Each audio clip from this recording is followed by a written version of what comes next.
Ang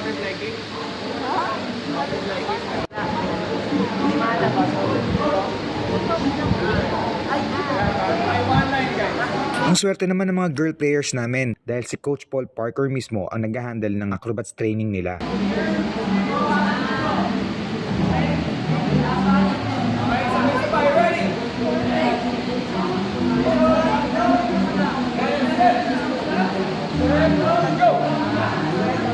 Bumiyaya ang team namin pa Manila para umattend ng acrobats training sa isa sa pinakakilalang parkour coach / content creator dito sa Pilipinas, si Coach Paul Parker. Hey guys. Huwag na naman si Sky. Ito si Budoy. Ito si Chandave guys. Shoutout sa inyo guys. Guys, yan yung nambabasya nyo lagi guys. Oh! Ipapakulong kita! Pero bago kami pumunta sa training venue, dumaan muna kami sa Binondo para mamasyal. Siyempre para mag food trip. Yep. Ano na? Sarap. Guys, nanilibre na si Sky guys. Samantalayin nyo na, samantalayin nyo. May service fee daw. Guys, kain na pinili mo. Tapos, Gutom yarn. Gutom yarn. isang koin na. Hindi, isang ang. Gutom yarn. Ah!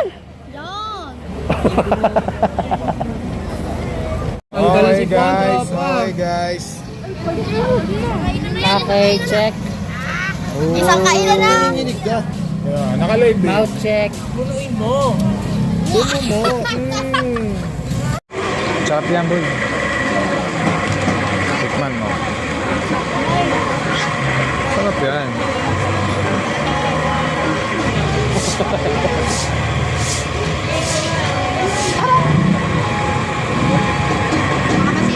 Saan tinapay? Ika ba?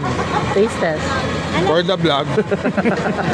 Sabi mo pag nandito yung mama, bibili. Ha? Sunod ko kasalanan niyo yung bibili, puro ginto na mama niya eh. Kaya nga daw, pag nandito daw, bibili na naman daw eh. Please, sabihin mo, Rob. Ayaw eh. Bago nga pala natin ituloy itong vlog, available na nga pala ang ating LB Ernest merch. So if interested kayo, message lang kayo sa amin para sa inyong mga orders. As of now, isang design pa lang ang nire-release natin pero maglalabas tayo ng mga bagong design as soon as possible. Medyo na late kami sa training. Nagkasarapan kasi ng pasyal at kain sa Binondo. Nagsisimula na sila nung kami ay dumating, kaya napasabak agad ang team.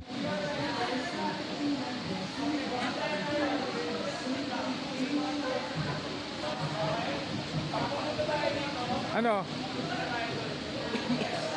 Masakit sa tiyan! Bakit pala to? Hinati ang grupo sa dalawa, isang mga magba-backflip at yung isang grupo ay para sa mga newbie pa lang talaga. First time mag-backflip, mastermind, isip pa lang muna eh. Pero marunong sa inyo mag-butterfly kick? Butterfly kick? Wala.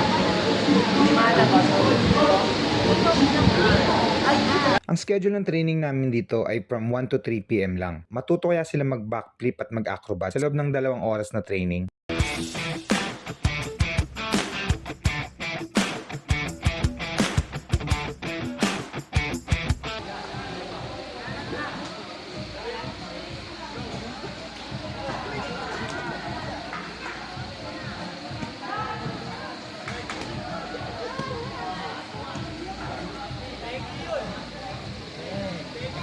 Pakita niyo ba yun, guys? Yes!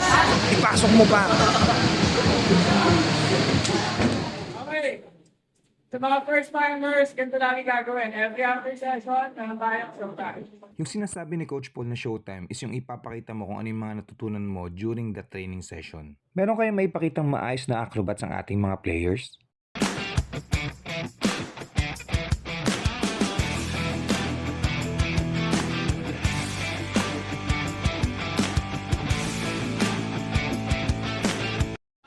Alalay lang, coach!